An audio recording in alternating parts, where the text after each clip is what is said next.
you feel like, I mean, because people, you know, the notion of all of that private struggle and sadness is so in contrast to this beautiful, vibrant, successful superstar that the whole world saw. Yeah, maybe. But I'm also kind of honest with where I am. As much as I want to be, I'm willing to share what I want to share. But at the end of the day, I have the exact same pressure of everyday stuff. But I never viewed myself as that.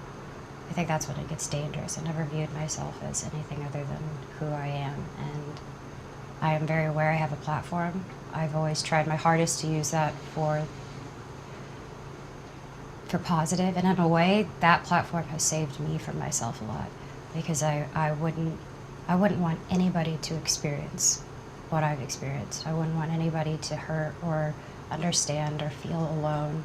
And I get it. I'm constantly on things. I'm distracted by the world and the ways of the world and my generation. I think it's very difficult to be living in my time right now with our girls our age. It's really hard, and I've always just wanted to exude and show people that I'm not unattainable. You're not looking at someone that's, oh, you've got everything. That's not the case. I love what I do. I work really hard. I have worked really hard. But at the end of the day, I'm a person, and if I could let people know that they're looking at things that sometimes aren't real, they need to understand that they're beautiful, they're real, they're going through things, and it's completely okay. That's why I'm so fortunate that it was one of my best friends that I got to experience this with.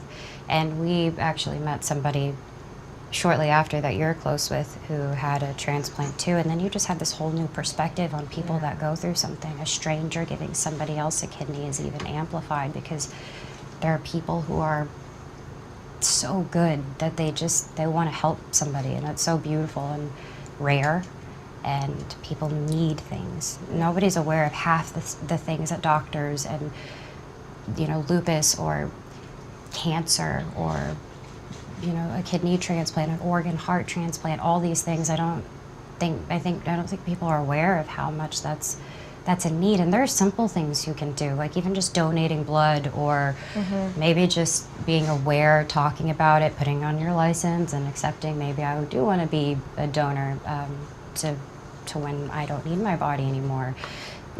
That's a big deal, but I'm just saying there are things that you can do, and I think that's something that's important. I think people should be aware of that too. And I don't know, I think that's... Yeah, it's definitely a rewarding experience, especially because a few weeks afterwards, you know, my friend called me and she said, hey, I heard about what you did. My boyfriend's doing it tomorrow, anonymously. He didn't know who he was giving it to, and I was like, wow. So cool. Yeah, let me talk to him, because I know exactly how this feels. And a lot of information that I had given him, we were so lucky. We have amazing, amazing doctors, and half the stuff I told him, he didn't know.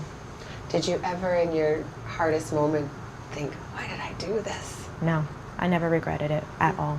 I'm actually really honored and grateful that I was able to do that for her. And, you know, sometimes I even look at her and I'm like, wait, so I did that? Like, it's just weird. And, you know, she tells me, like, you saved my life. And it's just hard to process, because to me, like, I love her so much. She's my sister. It's like, it wasn't even a question, never a regret.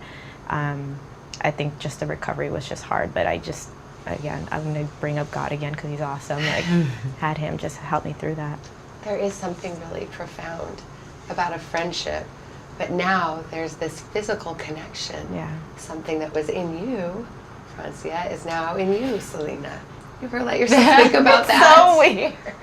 It is weird. I do, yes. And you know, there are a lot of so because I went through that process, you know, I think as a woman, especially now, there is the physicality of it, and I actually have a little bit of a protrusion that will be there forever, and that means I kind of have to dress differently and be aware of it a little more. And it was really, really massive at first. I ended up having to get it drained, because it was just, it had got, my body went through so much. But it was weird, you know, it was just kind of like, I would laugh, because we would think, okay, that's insane, that's happening. I have, like, that was part of your body. It's still so weird. It is weird.